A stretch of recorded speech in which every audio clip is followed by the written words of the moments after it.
अस्सलामुअलैकुम, मैं हूं रेहान तारिक और आप देख रहे हैं दस्तक। पाकिस्तान तहरीक इंसाफ का एक खासा है कि जहां से उन्हें रिलीफ मिले, जो उनके हक में हो वो उनकी तारीफ में आसमान और जमीन एक कर देते हैं, लेकिन जो उनके नुक्ते नजर से इख्तलाफ करे या जो अदालतें उनकी मंशा के बरक्स कानून और आइन के मुताबिक फैसला करें, उन पर चढ़ दौड़ते हैं।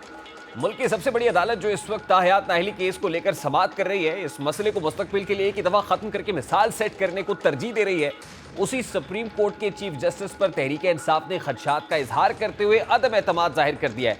लेकिन जहां से उनके हक में फैसले आ रहे हैं, उन पर भरपूर एतमाद किया जा रहा है। आज पीटीआई रहनुमा शेर अफजल मरवत ने चीफ जस्टिस ऑफ पाकिस्तान पर अदम एतमाद का इजहार करते हुए कहा कि फाजिल चीफ जस्टिस की तहरीक इंसाफ के वकला के साथ जो उनका कॉन्डक्ट है, वो जो एटीट्यूड है, वो तौहीन आमेज़ है। चीफ जस्टिस पीटीआई दौर में दायर किए गए रेफरेंस का बोहस नहीं निकाल सके, हमारे केसेस को नज़रअंदाज किया जा रहा है। हम चीफ जस्टिस काजी फायज ईसा पर अदम एतरान कर रहे हैं। शेर अफजल मरवत ने इस मुतालिक क्या कहा, उसकी एक झलक सबसे पहले आपके सामने रखते हैं। पाकिस्तान तहरीक इंसाफ ये समझती हैं कि फाजिल chief justice of Pakistan PTI के वकला के साथ और मुकदमात में उनकी जो कमेंट्स हैं सेहतमंद नहीं है, साफ के मुताबिक नहीं है। हमें महसूस होता है कि हमारे वकला के साथ तवीन अमेज रवैया बरता जा रहा है। दूसरी जानिब अपने इसी बयान में उन्होंने पेशावर हाई कोर्ट पर भरपूर एतमाद का इजहार किया है, क्योंकि 2 बरस कबल आईनी बहरान से बचने के लिए रात गए अदालतें रोशन हुई, तो इस पर अगले 2 बरस तनकीद करने वाली जमात की एक रूपोश रहनुमा जो साल 9 मई में मुलव्विस थी और बेशतर कानून नाफिज करने वाले इदारों को मतलूब थी, कल अचानक पेशावर हाई कोर्ट पेश होती हैं। तो पेशावर हाई कोर्ट का निजाम इंसाफ खुद इस्लामाबाद से वैवे सफर होकर अदालत पहुंचता है और उन्हें रिलीफ फराम करता है। पीटीआई रहनुमा जरताज गुल साल 9 मई के बाद कई मुकदमात में पुलिस और मिलिट्री कोर्ट को मतलूब थी। उनका नाम इश्तिहारियों की फहरिस्त में ऊपर वाले नंबर में मौजूद है, लेकिन इलेक्शन का बिगल बचते ही वो यकायक मंजर आम पर आती हैं और राहदारी रिमांड के लिए पेशावर हाई कोर्ट पहुंच जाती है, राहदारी जमानत के लिए पहुंचती है। 8 बजे से अदालत पहुंचने वाली जरताज गुल इंसाफ लॉयर फोरम से मुंसलिक वकीलों की फौज सफर मौज के हमरा दिन भर अदालत में अपनी दरखास्त मुकर्रर होने का इंतजार करती हैं। दरखास्त मुकर्रर ना होने पर एक वीडियो बयान में आपदीदा होते हुए साल 9 मई की मजम्मत करती है, लेकिन पार्टी से फासला इख्तियार करने से इज्तनाब बरतती हैं। देखते ही देखते जरताज गुल का यह बयान एक्स पर टॉप ट्रेंड करता है, मीडिया की हेडलाइंस की जीनत बनता है। तो छुट्टियों पर गए chief justice Peshawar high court रात गए इस्लामाबाद से पेशावर पहुंचते हैं और जरताज गुल की राहदारी जमानत पर समाअत करते हैं। अदालत की तलब करने पर सीसीपीओ पेशावर और एसएसपी ऑपरेशंस अदालत ने चीफ जस्टिस हाई कोर्ट ने दौरान समाअत कहा कि अगर किसी को इंसाफ नहीं दे सकता तो मुझे इस्तीफा दे देना चाहिए। अगर मैं ना पहुंचता तो क्या ये औरत सारी रात हाई कोर्ट में गुजारती। आज गेट के बाहर मेरे 22 ग्रेड ऑफिसर रजिस्ट्रार की बेइज्जती हुई है। सीसीपीओ पेशावर ने अदालत को बताया कि जरताज गुल हमें किसी भी मुकदमे में मतलूब नहीं और उन्हें गिरफ्तार नहीं करेंगे। चीफ जस्टिस इब्राहिम खान ने कहा कि हमारे किसी भी वकील के साथ जुल्म होगा तो मैं रात 3 बजे भी अदालत लगाऊंगा। इस मौके पर दरखास्त गुजार जरताज गुल ने कहा कि सर, अगर आप मुझे जमानत दे भी दें तो मुझे ये गिरफ्तार करेंगे। जिस पर चीफ जस्टिस ने कहा कि अगर ये आपको गिरफ्तार करें तो फिर मैं जानूं और इनके आईजी जाने। इसके बाद अदालत ने जरताज गुल की राहदारी जमानत मंजूर कर ली और हुक्म दिया कि जरताज गुल को किसी भी मुकदमे में गिरफ्तार न किया जाए। अदालत ने जरताज गुल को कल 12 बजे तक 1 लाख रुपए की मचल के जमा कराने का हुक्म दिया, जिसके बाद जरताज गुल हाई कोर्ट से रवाना हुई। चीफ जस्टिस ने अपने पीएसओ की सरबराही में कमेटी तश्कील दे दी, जिसमें पुलिस की जानिब से वकला से बदतमीजी करने वाले पुलिस एहलकारों को पेश होने का हुक्म दिया गया। कमेटी में सीसीपीओ और एसएसपी ऑपरेशंस को भी पेश होने की हिदायत करते हुए कहा गया कि वकला की जानिब से निशानदही पर पुलिस एहलकारों के खिलाफ कार्रवाई की जाए। पेशावर हाई कोर्ट ने तहरीक इंसाफ की फौरी राहदारी जमानत दी, जो साल 9 मई में मुलव्विस उन रहनुमाओं में शामिल हैं जिन्हें कानून नाफिज करने वाले इदारे महीनों से तलाश कर रहे थे। उनको ऐसे रिलीफ मिलने से यकीनन दूसरे अफराद जो शिद्दत पसंदी में मुलव्विस है उनको हौसला मिलेगा और यही बात इस्टेब्लिशमेंट के लिए तकलीफ का बायस है। यकीनन वो पेशावर हाई कोर्ट के इस फैसले पर तहफ़्फ़ुज़ात रखते होंगे। इसी तरह मुख्तलिफ सियासी जमातें भी अदालतों की जानिब से मनपसंद अफराद की सहूलतकारी पर एक बार फिर मुतरस दिखाई देती हैं। तहरीक इंसाफ की जो पोलिटिकल अपोनेंट्स हैं वो तहरीक इंसाफ को अदालत से मिलने वाले, पेशावर हाई कोर्ट से मिलने वाले इस रिलीफ पर क्या राय रखती है, जरा उसकी एक झलक आपके सामने रखता है। केपी में ऐसे कैंडिडेट्स इलेक्शन लड़े हैं जिनका किसी न किसी तरीके से मोहतरम जज साहब के साथ अजीजदारी है। मैं समझता हूँ कि इंसाफ का तकाजा ये था कि जज साहब अपनी अजीजदारी की बिना पर इस बेंच से अलहदा होते। मुजरिम को out of the way relief देने की जो कोशिशें की जा रही हैं, अदालतों में बैठे उसके सहूलतकार ये तय कर चुके हैं कि किसी भी केस में उसको सजा नहीं होने देनी। ये कैसा निजाम है कि हम 4-4 बजे तक इंतजार करते हैं कि अभी साहब तशरीफ लाते हैं, फिर वो कहते हैं आप फाइल भेज दें, मैं गाड़ी में बैठ के दस्तखत कर देता हूँ। और हमारी आला अदालतों को इस परसेप्शन को दूर करने के लिए वो फैसले सादर करें जो अकबर, अनवर, बशीर और आजम के मुकदमात में करते हैं। इस वक्त बात करेंगे। इस वक्त इस्लामाबाद से सीनियर सहाफ़ी इमरान वसीम साहब हमें ज्वाइन कर रहे हैं। अस्सलाम वालेकुम इमरान वसीम साहब, बहुत बहुत शुक्रिया आपके वक्त के लिए। सबसे पहले तो ये कहिएगा, आज तहरीक इंसाफ ने chief justice supreme court of Pakistan justice Qazi Faez Isa पर अदम एतमाद का इजहार कर दिया है। दूसरी तरफ जरताज गुल, जिन्हें गुज़श्ता रात ही पेशावर हाई कोर्ट से बड़ा रिलीफ मिला, राहदारी जमानत मंजूर की गई। Chief justice Peshawar high court Ibrahim Khan छुट्टियों पर थे, उसके बावजूद वो पेशावर हाई कोर्ट पहुंचे और रात गए जरताज गुल को जमानत फराम किए। तो एक तरफ तो Tehreek Insaf supreme court of Pakistan के चीफ जस्टिस पर अदम एतमाद का इजहार कर रही है, दूसरी तरफ पेशावर हाई कोर्ट पर भरपूर एतमाद है। इसकी क्या वजह है?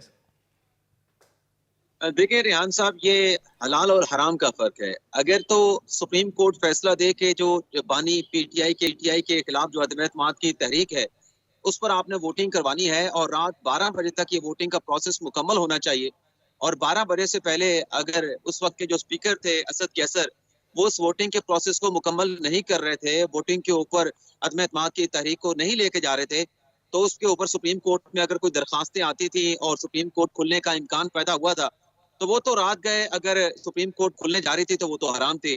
लेकिन अगर पाकिस्तान तहरीक इंसाफ को रिलीफ मिल रहा हो, पाकिस्तान तहरीक इंसाफ के उन इश्तिहारी रहनुमाओं को रिलीफ मिल रहा हो जो कि 9 मई के वाकये में मुलविस हैं, तो तब सब कुछ हलाल हो जाता है, क्योंकि उस वक्त रिलीफ जो है वो पाकिस्तान तहरीक इंसाफ को मिल रहा होता है। जरताज गुल साहब की आपने बात की, जरताज गुल साहब को अगर आप एक लम्हे के लिए छोड़ दें, उसके अलावा आप देखें पीटीआई के वो तमाम रहनुमा जो इस वक्त या तो गिरफ्तारी उनकी हो चुकी है 9 मई के वाकयात में, या वो अपने जुडिशल हैं, या फिर उनको अदालतों में पेश किया जा रहा है, क्या उन्होंने अपने नॉमिनेशन पेपर फाइल नहीं किए? उनके नॉमिनेशन पेपर अगर रिजेक्ट भी कर दिए गए हैं तो अपील ट्रिब्यूनल से पीटीआई के जिन लोगों के भी नॉमिनेशन पेपर रिजेक्ट हो रहे हैं, अगर उनके खिलाफ कोई कन्विक्शन नहीं है, अगर उनके खिलाफ कोई कानूनी बार मौजूद नहीं है, कोई कदगन मौजूद नहीं है, तो इलेक्शन ट्रिब्यूनल जो कि हाई कोर्ट के जज साहबान पर मुश्तमिल है, उनके नॉमिनेशन पेपर एक्सेप्ट भी कर रहे हैं, उन्हें इलेक्शन लड़ने की इजाजत भी मिल रही है। जहां तक आपने बात की कि चीफ जस्टिस काजी फाइसा पर उन्होंने अदम एतमाद का इजहार कर दिया है, पहले तो सवाल ये है कि कब पाकिस्तान तहरीक इंसाफ ने चीफ जस्टिस काजी फाइसा पर एतमाद का इजहार किया था? यही पाकिस्तान तहरीक इंसाफ थी जिसके दौर में काजी फाइसा जब सुप्रीम कोर्ट के जज थे, चीफ जस्टिस नहीं बने थे, 2019 की हम बात कर रहे हैं, तो इसी काजी फाइसा के खिलाफ जो है पाकिस्तान तहरीक इंसाफ ने सुप्रीम जुडिशल काउंसिल में एक रेफरेंस दायर किया था, और वो रेफरेंस 10 जज साहबान ने मुतफिका तौर पर उसको कलदम करार दिया था। वो रेफरेंस पीटीआई की हुकूमत का, पीटीआई के सदर का भेजा हुआ, पीटीआई के वजीर आजम बानी तहरीक इंसाफ का भेजा हुआ, सुप्रीम कोर्ट ने उठा के फेंका था सुप्रीम कोर्ट से बाहर। वो बंदयाल साहब उस फुल कोर्ट के बेंच की सदारत कर रहे थे, वो काजी फैसल साहब का फैसला नहीं था। और जहां तक काजी फैसल साहब पर एतमाद की बात है, तो जो मर्जी हो जाए, इन्होंने काजी फैसल साहब पे एतमाद नहीं करना। आप पिछले चंद माह की अगर केसेस की डिटेल निकाल के देखें तो काजी फाइसा के अदालत में जो भी पीटीआई का केस लगा है, पाकिस्तान तहरीक इंसाफ को काजी फाइसा ने रिलीफ मिला है इनको। आप इलेक्शन की डेट वाली इनकी एप्लीकेशन की दरखास्त को अगर देखें तो ये अगस्त 2023 में दायर की गई बंदयाल साहब के दौर में, लेकिन बंदयाल साहब के दौर में उसको टेकअप नहीं किया गया। लेकिन जब काजी फाइसा साहब चीफ जस्टिस बने तो 11 दिन के अंदर 11 दिनों में उस इलेक्शन की डेट के हवाले से काजी फैसल साहब ने दरखास्त पे समाअत की और पाकिस्तान तहरीक इंसाफ को 8 फरवरी की डेट लेके दी। इसके बाद अगर हम आगे चलें तो एक और कॉन्स्टिट्यूशन पिटीशन भी सुप्रीम कोर्ट में दायर की गई लेवल प्लेइंग फील्ड के हवाले से। वो कमेटी में गई, प्रैक्टिस एंड प्रोसीजर कमेटी में। उस कमेटी में बेंच तश्कील दिया गया जिसमें सरदार तारिक मसूद थे, जिसमें मंसूर अली शाह साहब थे, बड़ी तेजी से पाकिस्तान तहरीक इंसाफ की पिटीशंस एक्सेप्ट भी हो रही हैं, वो केसेस समाअत के लिए लग भी रहे हैं, बावजूद इसके तहरीक इंसाफ उन पर जो है अदम एतमाद का इजहार कर रही है।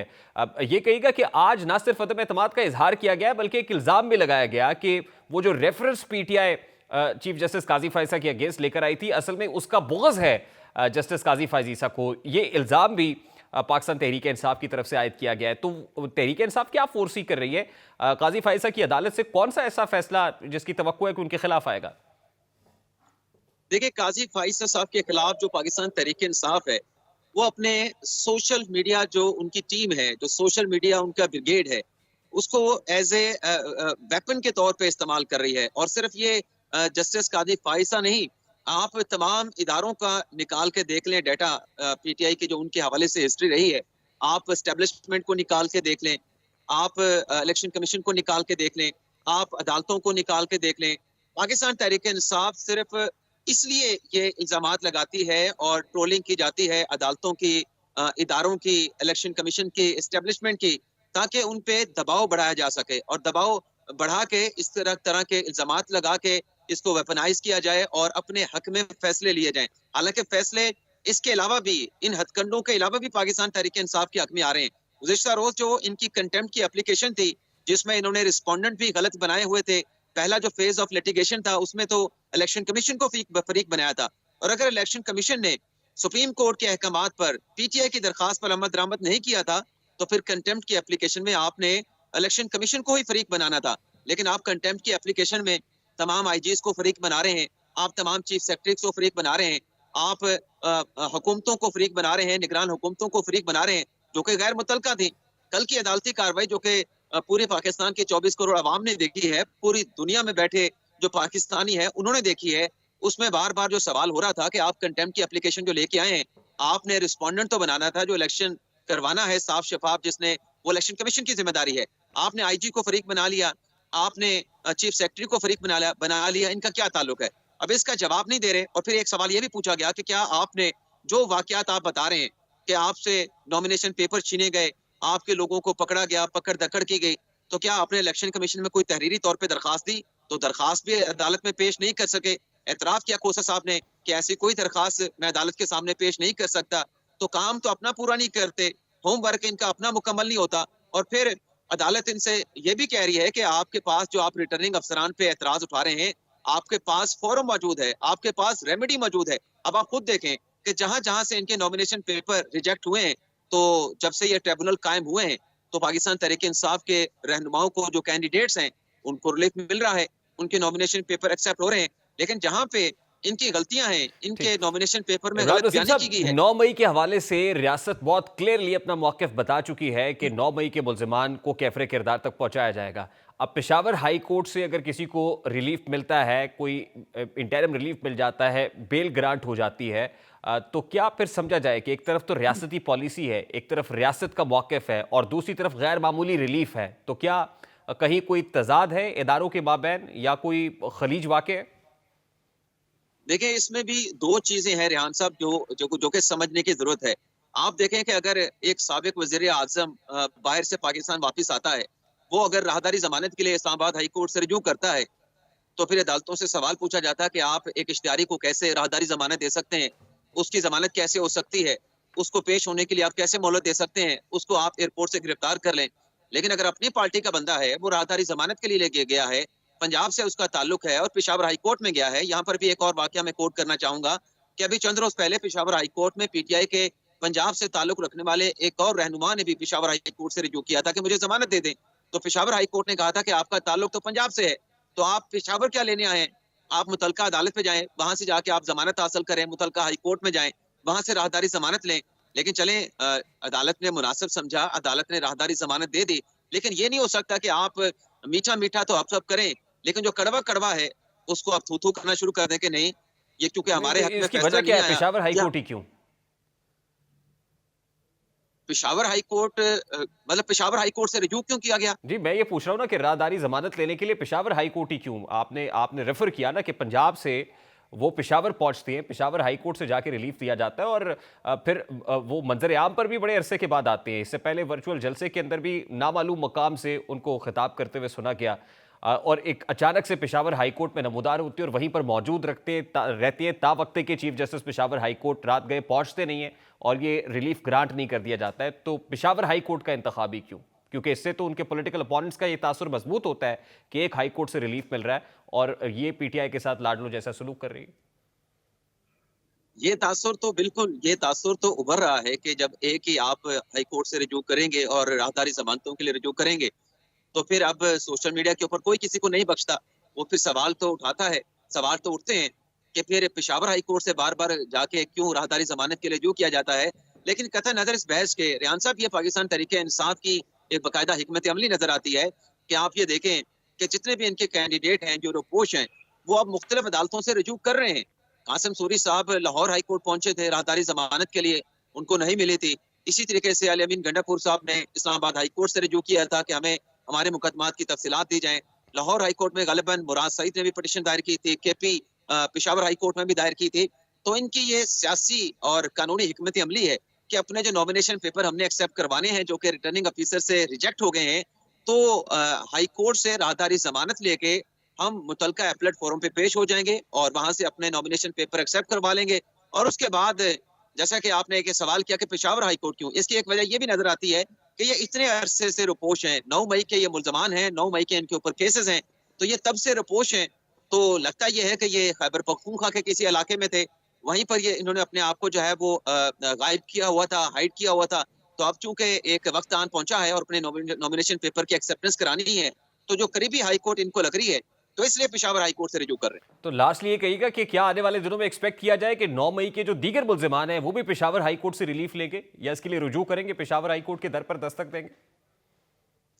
ये तो डिपेंड करेगा ना कि उन्होंने अपने आप को हाइड कहाँ पे कर रखा है, क्या खैबर पख्तूनख्वा में कर रखा है या बलूचिस्तान में कर रखा है या सिंध में कर रखा है या पंजाब में रपोश हैं, ये तो डिपेंड करेगा। लेकिन अब तक जितने भी हमने केसेस देखे हैं वो सारे पेशावर हाई कोर्ट जा रहे हैं और पेशावर हाई कोर्ट से उन्हें रिलीफ मिलता हुआ नजर भी आ रहा है। अब बल्ले के निशान के हवाले से देख लें कि बल्ले का निशान जो कि इलेक्शन कमीशन ने पीटीआई के खिलाफ इंटर पार्टी इलेक्शन का फैसला दिया था, उस पर रिलीफ लेने के लिए ये इस्लामाबाद हाई कोर्ट नहीं गए, ये पेशावर हाई कोर्ट चले गए। और पेशावर हाई कोर्ट में भी जो हुआ वो भी आपके सामने है कि पेशावर हाई कोर्ट में जो पीटीआई की अपील थी उसमें पार्टी तो इलेक्शन कमीशन को बनाया गया था, लेकिन यकतरफा तौर पर इलेक्शन कमीशन को सुने बगैर, इलेक्शन कमीशन को नोटिस जारी किए बगैर और कमरा अदालत में जो प्राइमा फेशी मौजूद थे वफाक के डिप्टी अटॉर्नी जनरल और सूबे के एडिशनल एडवोकेट जनरल, उनका मौके सुन के जो है वो इंटरिम रिलीफ दे दिया गया, इलेक्शन कमीशन का फैसला सस्पेंड कर दिया गया।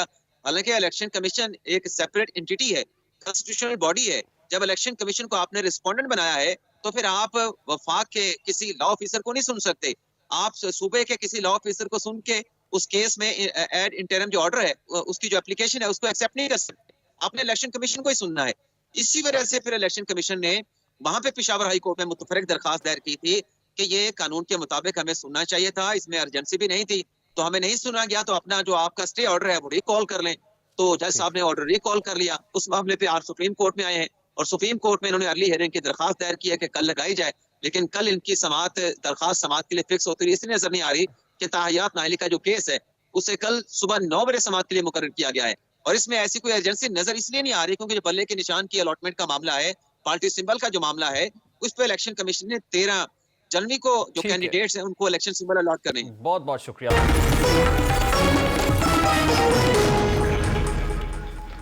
जो इंतखाबात का वक्त करीब आ रहा है, पॉलिटिकल पार्टीज की तरफ से लेवल प्लेइंग फील्ड का मुतालबा भी जोर पकड़ता जा रहा है। लेवल प्लेइंग फील्ड से मुताल्लिक पाकिस्तान पीपल्स पार्टी के चेयरमैन बिलावल भुट्टो जरदारी ने भी एक प्री कंडीशन रख दी है। वो कंडीशन ये है कि किसी भी पॉलिटिकल पार्टी का अगर एक लीडर नाअहल होता है तो दूसरा भी नाअहल होगा, अगर एक अहल होता है तो दूसरा भी अहल होना चाहिए। प्रिंसिपली वो कहते हैं कि ये नहीं हो सकता कि एक अहल दूसरा नाअहल हो, बल्कि दोनों अहल या दोनों नाअहल होने चाहिए। बिलावल भुट्टो जरदारी को ना सिर्फ पाकिस्तान पीपल्स पार्टी ने बतौर प्राइम मिनिस्टर का कैंडिडेट प्रपोज किया है, बल्कि बिलावल भुट्टो जरदारी इसके लिए तैयार भी दिखाई देते हैं। और वो जो क्लेम उन्होंने रिसेंटली किया है पाकिस्तान पीपल्स पार्टी की सेंट्रल एग्जीक्यूटिव कमेटी इजलास के बाद, जरा उसकी एक झलक आपके सामने रखता है। मुझे ये मुश्किल लग रहा है कि हम जुडिशरी से ये उम्मीद रखें कि वो किसी एक को नाअहल करे और किसी दूसरे को अहल करे, या दोनों अहल होंगे या दोनों नाअहल होंगे।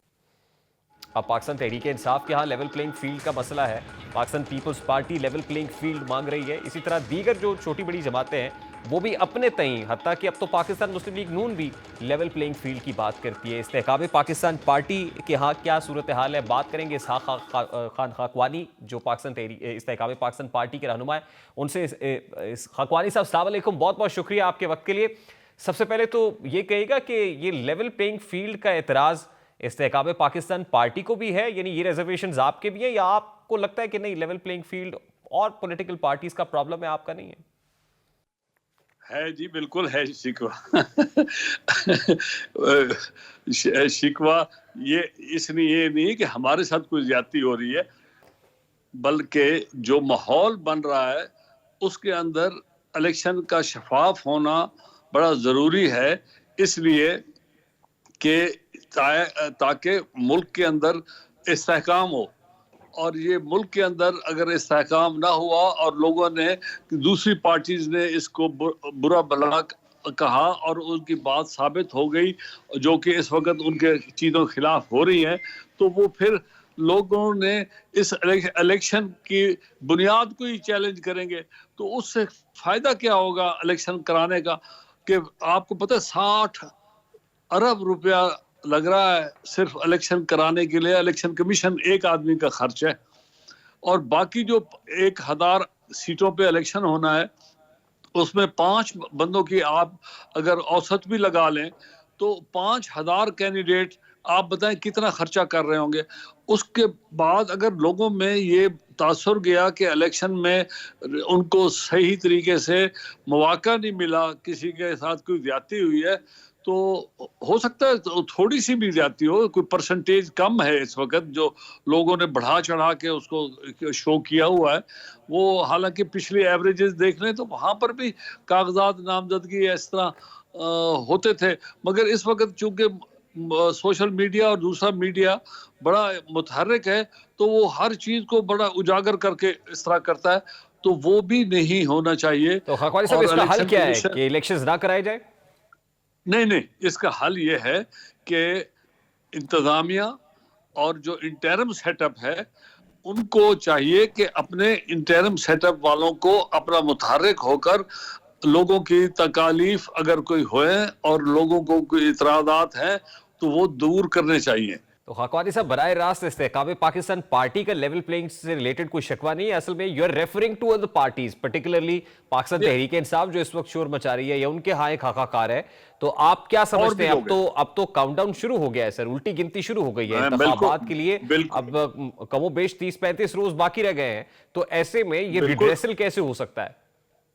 बात यह है कि जो इस वक्त लोगों के कागजात रिजेक्ट हुए हैं उनकी अपीलें जल्द सुनकर उसके ऊपर फैसला करना चाहिए, ताकि और लोगों के अंदर बताना चाहिए कि किस आदमी का रिजेक्शन किस लिए हुआ। अगर 4 आदमी 5 आदमियों के साथ भी ज्यादती हुई है तो उसको अब ज़राए अबलाग जो है इस वक्त हर आदमी के हाथ में एक फोन है और वो बढ़ा चढ़ा कर कहते हैं तो वो इलेक्शन को मुतनाज़ा करेंगे। मैं तो खाकवानी साहब मुझे बताएं कि आईपीपी में टिकट्स फाइनलाइज हो गए हैं कि आईपीपी बैक कैंडिडेट कौन होगा और फिर सीट एडजस्टमेंट किस पार्टी से होगी, पर्टिकुलरली पंजाब क्या पाकिस्तान मुस्लिम लीग नून के साथ सीट एडजस्टमेंट वाले मामला तय हो गए? नहीं, अभी तय नहीं हुए। अभी तो बहुत कुछ है जो तय होना बाकी है, इसीलिए आप कह रहे हैं कि इलेक्शन सर पे है, इलेक्शन थोड़ा सा आगे चले जाने चाहिए? नहीं, मैं नहीं कह रहा इलेक्शन आगे जाने चाहिए, क्योंकि माहौल इलेक्शन का इतने महीनों से इतना बढ़ा हुआ है कि अब वोटर को कोई वो नहीं है कि उसको मुतहर्रिक करने की जरूरत है। वोटर इस वक्त सोशल मीडिया और आपके मीडिया से माशाल्लाह हर जगह पर मुतहर्रिक है खुद, और वो उनको मगर पता है कि तो कोई इलेक्शन कैंपेन नहीं लोगों ने दिखाई दे किसको रही। वोट देना है।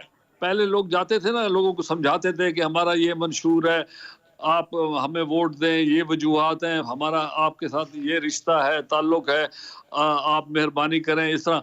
अब लोग वोटर आगे है और कैंडिडेट पीछे रह गए हैं, क्योंकि वोटर इस वक्त बहुत मीडिया से मुतासर है। खाकवानी साहब, मेरा सवाल बड़ा सादा सा है ना सर, कि इस वक्त ये सारी चीजें इंपॉर्टेंट हैं या फिर इलेक्शंस के लिए इंपॉर्टेंट ये है कि जो लीडरान है, पर्टिकुलरली पाकिस्तान मुस्लिम लीग नून के कायद हैं, अभी तक उनकी नाअहली से मुतालिक जो फैसला है वो सुप्रीम कोर्ट से मशरूत है, फिर उधर से बानी चेयरमैन पीटीआई हैं, उनका कोई पता नहीं, और बिलावल भुट्टो साहब ये कह रहे हैं कि ये नहीं हो सकता कि एक नाअहल हो और दूसरा अहल हो, या तो दोनों अहल होंगे या दोनों नाअहल होंगे। तो आप इससे इत्तफाक करते हैं? मेरे ख्याल में हर केस की अपनी नौइयत है। मैं तो ईमानदारी से ये समझता हूँ कि सुप्रीम कोर्ट के पुराने जजेस ने जब ये खुद अपने तई ख़ास तौर पे 2-3 जो चीफ जस्टिस थे उनके ऊपर तो बड़ा सवालिया निशान है, उन्होंने जब ये लाइफ टाइम बैन किया था कि सारी उम्र के लिए ताहयात लोग जो हैं, तो वो बहुत ज्यादती थी। ये उनकी अपनी ज़ाती राय थी, ये किसी कानून में नहीं लिखा हुआ, किसी कॉन्स्टिट्यूशन ऑफ पाकिस्तान में कहीं भी इस तरह की सज़ा नहीं दी हुई। कत्ल के अंदर भी सज़ा जो है वो फांसी की ज़रूर है, मगर ताहयात वहाँ पर भी नहीं है। 14 साल की सज़ा होती है, वो भी 8-9 साल, 10 साल, 12 साल रह जाती है एंड में। तो क्वेश्चन ये है कि आप एक आदमी को एक से, और सिर्फ ये सज़ाएं जो हैं, क्या ये सिर्फ सियासतदानों के लिए सज़ाएं हैं किसी और महकमे के लिए, किसी और सोसाइटी के अंदर जज भी हैं, अफसरान भी हैं, और लोग भी हैं जो गलत काम करते हैं। बिल्कुल ठीक उनके बात ऊपर है। यानी इल्जामात नवाज शरीफ आते हैं। अहल हो जाएंगे लाइकली, तो क्या बानी चेयरमैन पीटीआई ना अहल रहेंगे? और अगर ऐसे ही इलेक्शंस होंगे तो आपको लगता है कि फिर नताइज काबिल कबूल होंगे, जिसका जिक्र आपने शुरू में किया? मैंने शुरू में यही कह रहा हूं कि जब आप अपने मुखालिफिन को इलेक्शन से बाहर रखने में और हथकंडे इस्तेमाल करते हैं, ना कि उनके असली जो जुर्म है उनका, वो आप जुर्म को अयां करें, अपने मुखालिफ को अलहदा करके। बहुत बहुत शुक्रिया। आईएसआई के साबिक डायरेक्टर जनरल यानी DG ISI lieutenant general retired Faiz Hamid ने फैजाबाद धरना कमीशन में पेश होकर अपना बयान रिकॉर्ड करा दिया है। फैजाबाद धरना कमीशन डॉक्टर अख्तर अली शाह की सदारत में काम कर रहा है। साबिक आईजी ताहिर आलम और खुशहाल खान भी कमीशन में शामिल हैं। उन्होंने हुकूमत के खिलाफ साजिश के इल्जामात की तरदीद की और कमीशन की जानिब से फराहम किए गए सवालनामे के जवाब जमा कराए हैं। ज़राए का बताना है कि फैज़ हमीद ने जवाब में कहा है कि 2017 में होने वाले धरने में उस वक्त की हुकूमत की हिदायत पर तहरीक लब्बैक पाकिस्तान के साथ मुज़ाकरात किए थे।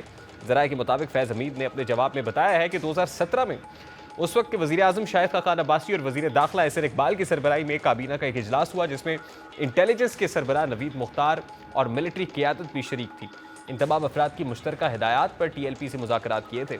ज़राए का कहना है कि फैज़ हमीद ने हुकूमत के खिलाफ साजिश के इल्ज़ामात की तरदीद कर दी है।